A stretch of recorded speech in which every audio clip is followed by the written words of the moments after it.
শেষে কুসুম এবং আয়ুমান মৃত বাবাকে দেখে চমকে যায়। কিন্তু সত্যিই কি তিনি কুসুমের বাবা? সম্পূর্ণ ঘটনা জানতে ভিডিওটি শেষ পর্যন্ত দেখুন। আর যদি এখনই আমাদের চ্যানেলটি সাবস্ক্রাইব করে না থাকেন তাহলে এখনই সাবস্ক্রাইব করে পাশে থাকা বেল আইকনটি অন করে দিন। কুসুম সিরিয়ালের নতুন আগামী পর্বে আমরা দেখতে পাই কুসুম এবং আয়ুমান পৌঁছে যায় সেই নির্জন ডেরায়, যেখানে বন্দি অবস্থায় রাখা হয়েছিল শঙ্কর কাকাকে, অর্থাৎ কুসুমের বাবাকে। তার হাত শক্ত করে বাঁধা ছিল। কোনো সময় নষ্ট না করে কুসুম এবং আয়ুমান মিলে তার হাতের বাঁধন খুলতে শুরু করে। আয়ুমান বারবার ডাকতে থাকে, কাকা কাকা, আপনি কি শুনতে পাচ্ছেন? অন্যদিকে কুসুম কান্না জড়িত কণ্ঠে বলে, বাবা বাবা, চোখ খুলে তাকাও। দুজনেই ভেবেছিল এবার হয়তো সবকিছু ঠিক হয়ে যাবে, কিন্তু ঠিক তখনই ঘটে যায় ভয়ঙ্কর এক ঘটনা। লোকটি ধীরে ধীরে পিছনে ফিরে তাকায়। কুসুম এবং আয়ুমান হতবাক হয়ে যায়, কারণ তিনি কুসুমের বাবা নন। হঠাৎ সামনে এসে শ্যাম ব্যঙ্গ করে বলে, বাপ্পা জামাই বাবু।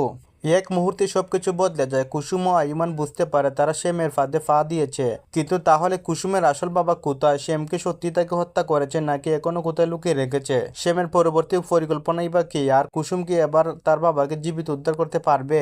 এইসব প্রশ্নের উত্তর মিলবে আগামী পর্বে। আপনি কি মনে করেন কুসুমের বাবা এখন বেঁচে আছেন নাকি শ্যাম তার সঙ্গে আরো বড় কোনো ষড়যন্ত্র করেছে? আপনার মতামত অবশ্যই কমেন্টে জানান।